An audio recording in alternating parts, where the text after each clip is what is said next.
Amém, irmãos? Então, segundo o texto que nós lemos, em Daniel capítulo 10, lemos do primeiro versículo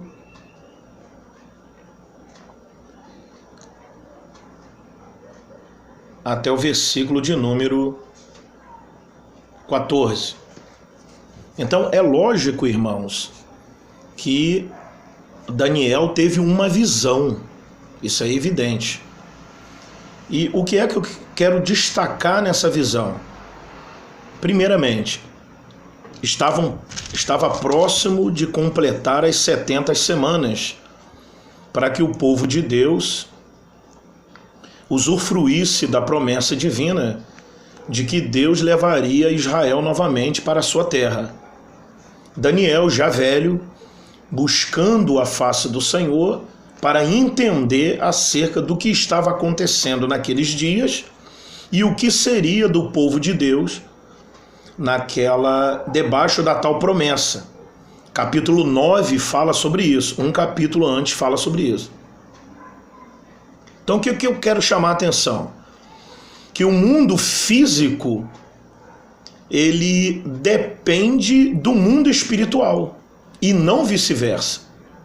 Na verdade, tudo que acontece no mundo físico é resultado do que acontece no mundo espiritual. Observe que, no princípio de todas as coisas, a Bíblia diz, no Gênesis, que primeiramente Deus é espírito, espiritual.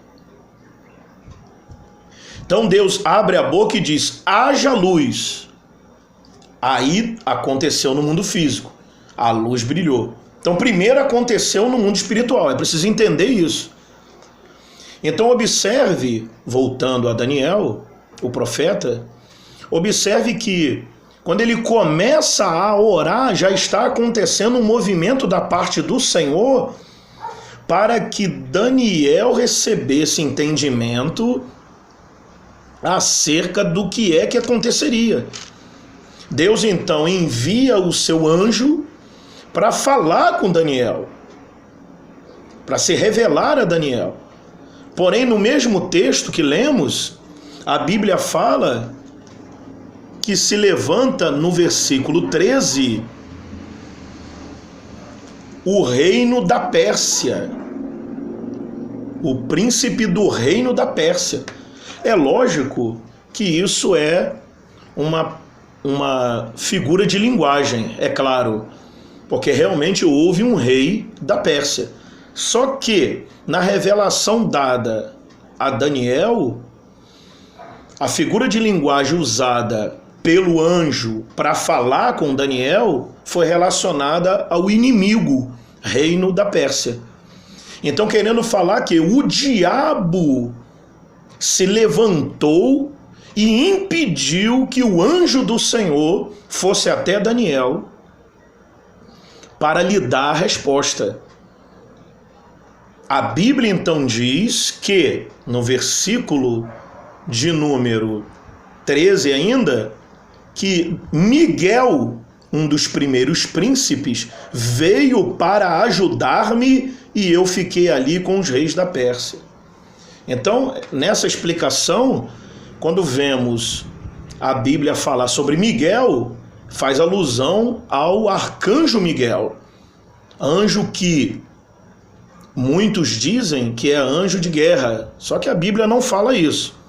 Porém, a Bíblia, quando o menciona sempre em confronto e em combate.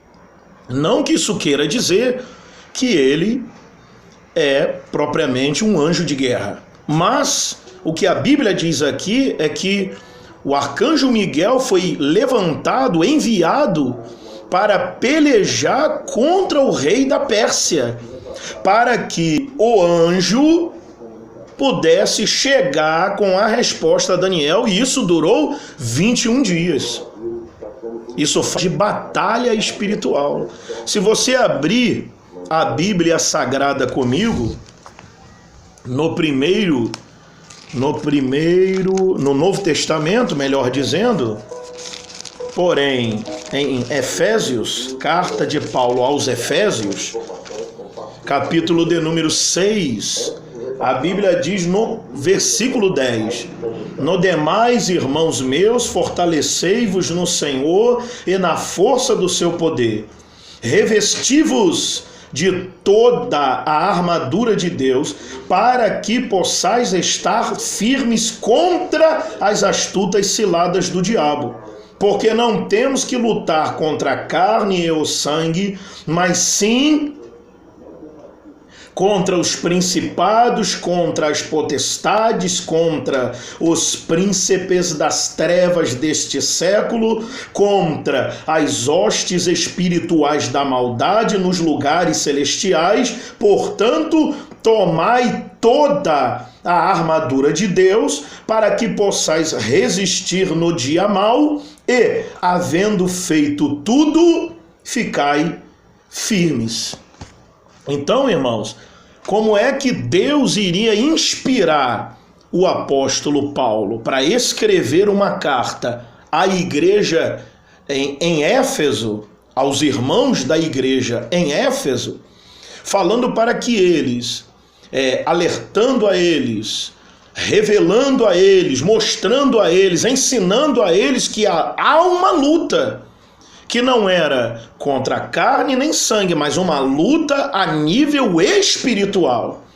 Então eu fico bobo, irmãos, em observar alguns pregadores, não sei qual o propósito, de afirmarem que não há uma batalha espiritual. A Bíblia diz que há uma batalha espiritual e nós estamos, como os servos de Deus, igreja do Deus vivo, nós estamos inseridos nessa batalha espiritual.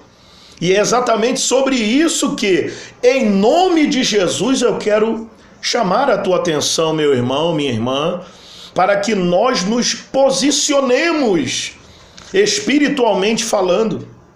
A Bíblia diz, na Epístola Universal de São Tiago, a Bíblia diz que a oração feita por um justo apenas, ela pode muito em seus efeitos. Ora, pois, não somos justos por nossa própria justiça, porque o profeta Isaías diz que a justiça do homem diante de Deus é como trapo de imundícia, mas somos justos pelo sangue do Senhor e Salvador Jesus Cristo, que a carta de Paulo aos Romanos diz que somos justificados pelo sangue de Jesus.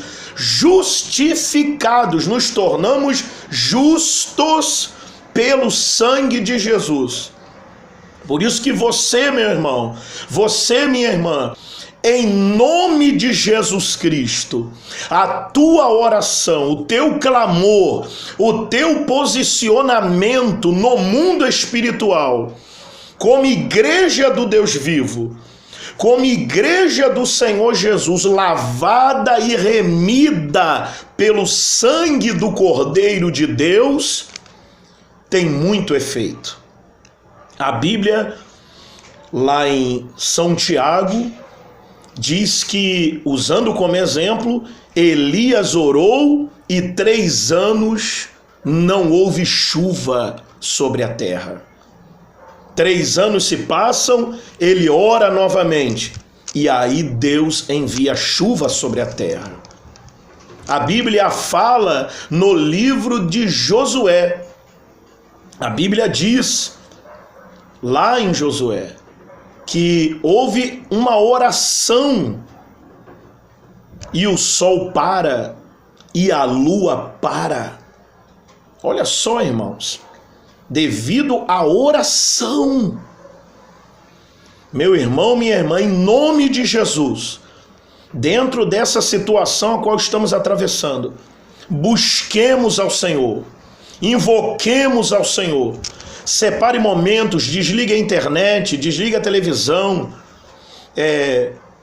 entra para o teu quarto, chame tua família, dobre teu joelho, dedique tempo ao Senhor, invoque a presença de Deus e posicione-se no mundo espiritual.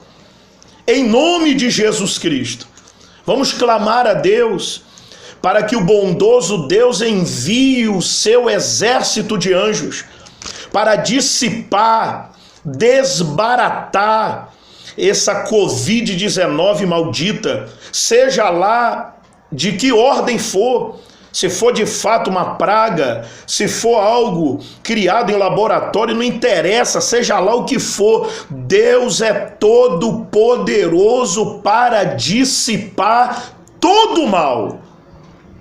Agora, meu irmão, minha irmã, em nome de Jesus Cristo, posicione-se, meu querido.